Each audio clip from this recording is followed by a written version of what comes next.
benar-benar itu perkenalkan saya berkeberasian disclaimer desain yang menyampaikan video untuk kalian yang duduk di kalangan SLTA atau perguruan tinggi ya. Sini tugas saya dari kecerdasan buatan spasial ya. Saya akan menjelaskan dari AI. Yang pertama, AI merupakan suatu satuan komputer yang fokus mandiri pada pengembangan sistem uh, serta mesin yang mampu melaksanakan sejumlah tugas yang hasilnya mempunyai kecerdasan manusia. Meliputi pengalaman, memahami perasaan, mengenali pola, mengenali bisa dengan di kelompok dua, yaitu Neuro AI digital, AI seperti contoh, sistem Google kan, melaksanakan tugas yang itu tertentu itu, ya, yang sekarang itu yang sesuai dengan kecerdasan manusia, identifikasi, monetisasi, ya, belajar, menyelesaikan suatu masalah. Nah, dan namun saat ini memangnya masih belum ada praktiknya. Tujuan AI meningkatkan efisiensi dan akurasi pengambilan keputusan. Sebagai mendukung pencapaian tujuan itu termasuk otomatisasi tugas, pengambilan keputusan yang baik, peningkatan kecepatan dan persistisi. Contoh aplikasi AI yang paling umum itu pengenalan wajah, yang contoh yaitu keamanan, pengujian, ya, para file, API kalian, media sosial, juga asisten virtual, hmm, basis AI untuk bersifat perintah suara teks dari pengguna, kayak Google Assistant, ya, hingga menjabat konten dari beberapa itu menggunakan sistem implementasi yang seperti algoritma yang mengenal itu serta pengguna bisa menggunakan terkait produk layanan konten. Contoh Netflix ya, cara TV seperti itu. Kesimpulannya AI itu adalah bidang dinamis memiliki dampak besar terhadap gaya hidup dan pekerjaan, memungkinkan menggantikan perilaku manusia, meningkatkan akurasi, kecepatan pengambilan keputusan. AI adalah komponen penting dalam pengenalan aplikasi modern, mulai dari pengujian wajah ya hingga sistem virtual, bahkan bisa sistem rekomendasi. Seperti itu, lalu ada random forest, seperti ini ya, saya tambahkan dari dataset, lalu dapat decision tree, ada seperti itu tiga, lalu dari tiga itu masukkan komponen dan mempunyai riset-riset sendiri, dan lalu sebagai suara terbanyak ya, hingga akhirnya final result. Itu adalah random forest, itu suatu algoritma machine learning, dalam kategori ensemble learning, rangkai beberapa keputusan. Algoritma ini meraih akurasi prediksi, mengurangi risiko overfitting. Tapi itu algoritma ini menyerahkan hasil yang juga cukup stabil dan akurat timbang uh, pohon keputusan tunggal. Proses kerjanya itu pemilihan sampel acak, lalu ada pemilihan fitur acak dan membangun pohon keputusan ya menggunakan algoritma ID3, G4, 5 atau GRT. Lanjut hingga mencapai ke dalam maksimum ya. Oke, lanjut aja keputusan yang mayoritas itu yang tadi saya bilang ya, prediksi dilakukan, pengulangan seluruh keputusan diselesaikan, prediksi tersebut dibentuk dari gabungan agregasi hasil pohon tersebut. Dalam konteks klasifikasi hasil prediksi terakhir suara terbanyak,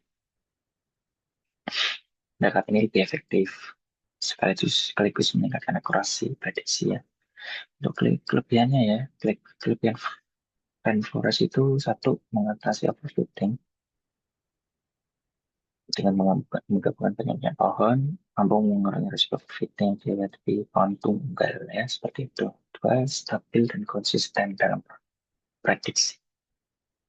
Lebih stabil ketimbang model lain. Karena ini mengandalkan keputusan yang berbagai pohon. Tiga, memberikan pengukuran dengan feature. Oke, untuk kekurangan untuk pemahamannya, random forest ya. Satu tuh interpretabilitasnya terbatas.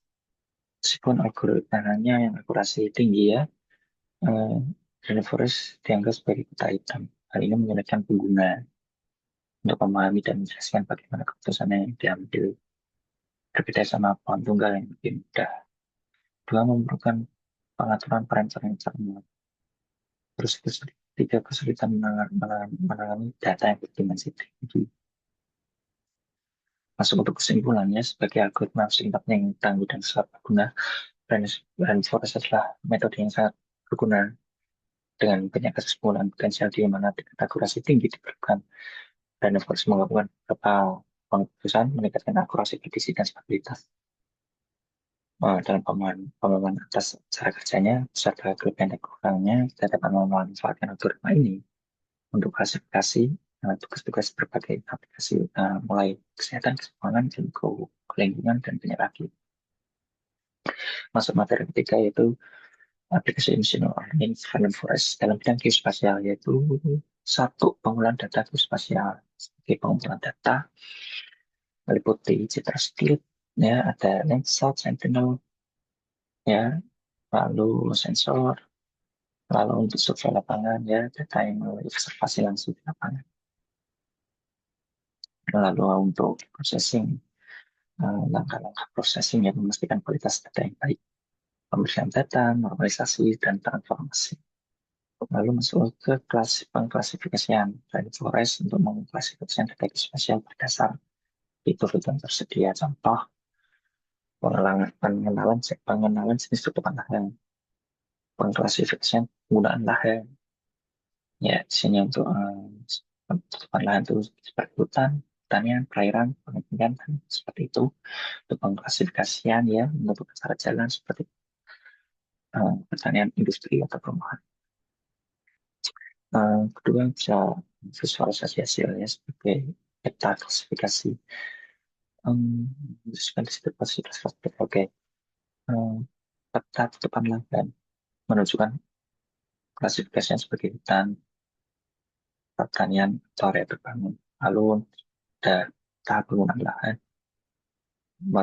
memperlihatkan lahan suatu wilayah, membantu perencanaan pengelolaan sumber daya. Lalu ya sebagai analisis spasial digunakan untuk analisis berlanjut termasuk identifikasi pola, ya, dan tren dalam geospasial untuk mengidentifikasi tren organisasi deforestasi perubahan iklim. Ya, contoh aplikasi ya suatu pemantauan lingkungan. Pemantau perubahan tutupan lahan ya setelah dampaknya terhadap lingkungan. Contohnya deteksi deforestasi, membahas satelit untuk perubahan tutupan lahan dari tahun ke tahun, pemantauan kualitas air yang menggunakan sensor, mengawasi kualitas air di sungai, ya, danau, dan dampak dari aktivitas manusia bahkan. Lalu untuk perencanaan kota, contohnya perencanaan infrastruktur, data geospasial menandakan lokasi jalan, jembatan, fasilitas umum, dan lainnya dengan mempertimbangkan penggunaan lahan saat ini. Lalu untuk analisis risiko bencana juga ya, terhadap bencana alam banjir, tanah longsor, dan mitigasi yang tepat. Oke, untuk kesimpulan dalam aplikasi yang Rainforest ya, dalam berbagai spesialisasi geospasial menyampaikan bahwa penggunaan teknik ini dalam pengolahan dan visualisasi data serta analisis adalah salah satu pilihan yang paling berguna dan efisien karena algoritma dapat jelas mengklasifikasikan kelas dataset. Teknik ini merupakan instrumen ideal untuk pengamatan lingkungan kota-kota dan bidang geospasial lainnya. Pengembangan ini memungkinkan pengambilan keputusan, memberikan rencana terperinci, dan optimal solusi manajemen untuk menggunakan sumber daya yang lebih menguntungkan. Oke, baik, saya cukup sekian video kali ini. Jangan lupa like kalau Anda yang menonton ini suka ya, audiens, dan bisa Anda untuk komentar mungkin barangkali biasanya kurang tepat, kurang sesuai. Oke, mohon maaf bila ada yang kurang dalam penampilan video barusan. Saya ucapkan terima kasih dan mohon maaf ya. Assalamualaikum warahmatullahi wabarakatuh.